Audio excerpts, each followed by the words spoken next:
What if Captain America Brave New World featured the Hulk, Brawn, Isaiah Bradley fighting alongside Sam in full costume, Eli Bradley, the Serpent Society, a comic-accurate leader with a big head, and ended with Thaddeus Ross dying from adamantium? Well, believe it or not, all of those things almost happened. Not only that, but the film was also originally called Captain America New World Order. To find out how we went from all of that to the movie we got, let's dive in and take a look at what could have been Brave New World. When Anthony Mackie and Tom Holland first met on the set of Captain America Civil War, Holland cheekily dropped one of Mackie's signature phrases, "Cut the check," earning laughs from everyone on set and sparking a friendly rivalry that would spill into the film's press tour, where Mackie playfully took jabs at Holland by calling him a diva and teasing that the young Spider-Man needed constant supervision and plenty of breaks. The banter continued a few years later at Ace Comic-Con, where Mackie condescendingly admitted that he hadn't seen Spider-Man Homecoming. Without missing a beat, Holland fired back, "I haven't seen the Falcon movie."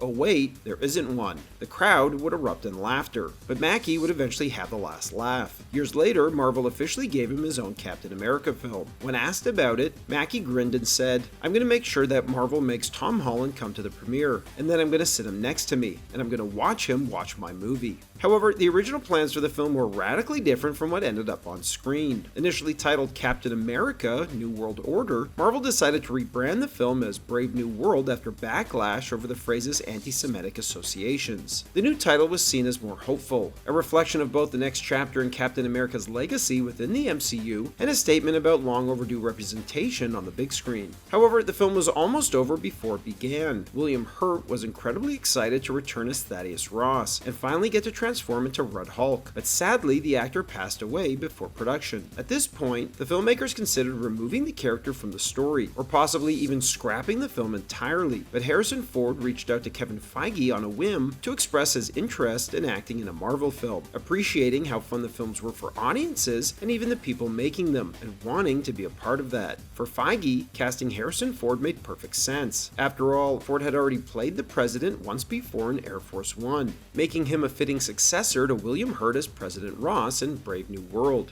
Ford himself saw it as both a chance to honor Hurt's legacy and an opportunity to carry that character's story forward in a new way. Interestingly, Marvel never asked Ford to grow Ross's trademark mustache, something Ford said he would have happily done, but the studio opted against it, believing the look could undermine Ford's box office appeal. While adamantium is finally introduced into the MCU via the Celestial in the Indian Ocean, it originally played a key role in the film's climax, as Sam realizes it can absorb gamma radiation. With that knowledge, Ruth retrieves a canister recovered from the Serpent Society, and Sam uses it on Red Hulk to drain him of his power. However, Ross's heart stops, and he appears to die. This would have been followed by Ross's funeral with his daughter Betty in attendance. Later, in a post-credits scene, Betty returns home on a stormy night to find footprints leading to her door. Lightning flashes, revealing Red Hulk's silhouette and glowing red eyes staring through the rain, before another flash of light shows that he's gone, suggesting that Ross survived after all. Back in The Incredible Hulk, Tim Blake Nelson's Samuel Stearns was doused with Bruce Banner's gamma-irradiated blood, causing his skull to swell and teasing his transformation into the villainous leader. 17 years later, that tease finally paid off. Drawing inspiration from the leader's look in the comics, Nelson was fitted with a prosthetic big head and shot all of his scenes with that comic-accurate design. However, during reshoots, the design was changed in favor of a smaller, more grotesque look. Nelson would end up reshooting all of his scenes with this new look.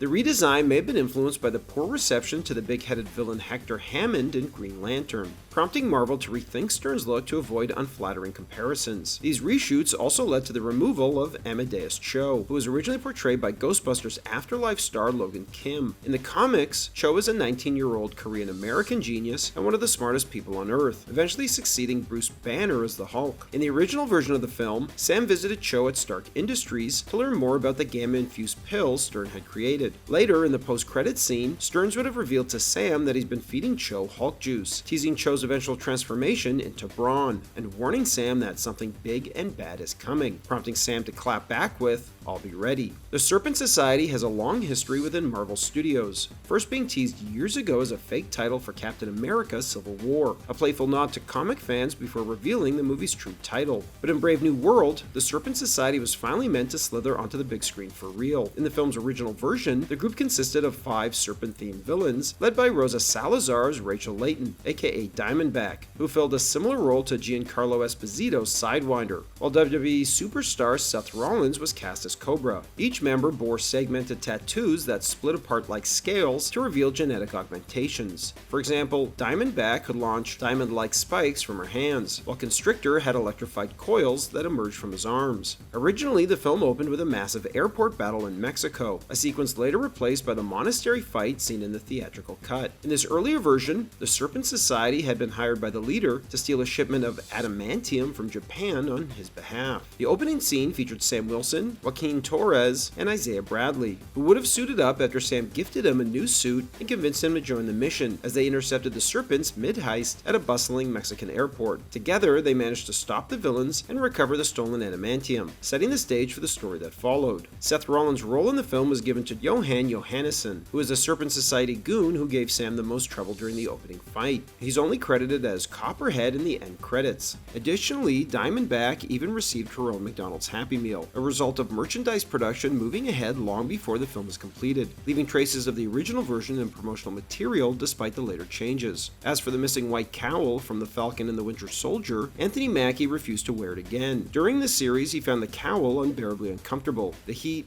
sweat, and constant fogging of his goggles made wearing it a nightmare, so it was ultimately dropped from his costume in Brave New World. Early drafts of the script also included Eli Bradley, Isaiah's grandson and the future Patriot in the comics, but he was ultimately written out during later drafts. The filmmakers felt that with so many characters already in play, Eli's inclusion risked overcrowding the story and diluting its emotional focus. Instead, they chose to center the film on the evolving relationship between Sam and Isaiah, exploring how Isaiah becomes both a mentor and a training partner to the new Captain America. This approach not only gave Isaiah a more meaningful role, but also allowed the story to highlight how being pulled back into Sam's world might come at a cost for the aging super soldier, deepening the personal stakes without a third character mediating their bond. With so many threads connecting back to the Incredible Hulk, it's no surprise that Bruce Banner was considered for inclusion in the film early in development. With Ross, Betty, and Stearns all returning, combined with the film being packed with Gamma-related elements, it almost feels like a loose sequel to the 2008 movie. However, director Julius Ona ultimately decided against bringing Mark Ruffalo's Banner into the mix,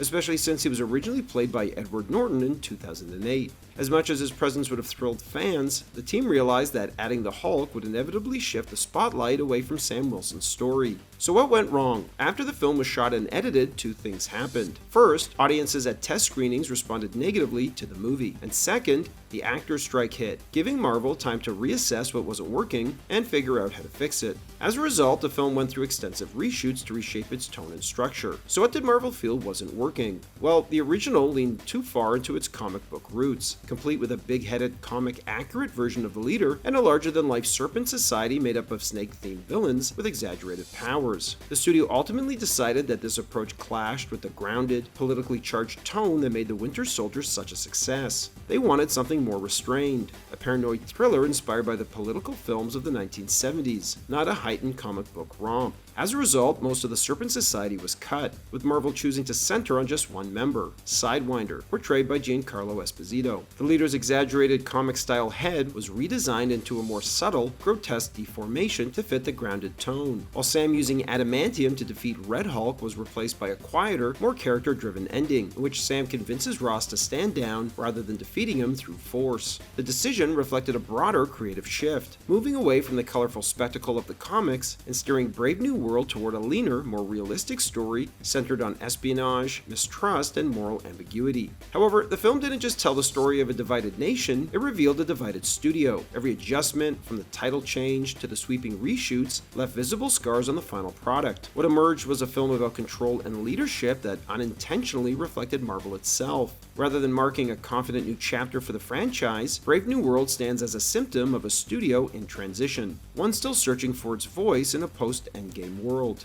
Thanks for watching, everybody, and don't forget to like and subscribe for more of Hollywood's untold stories and unmade movies.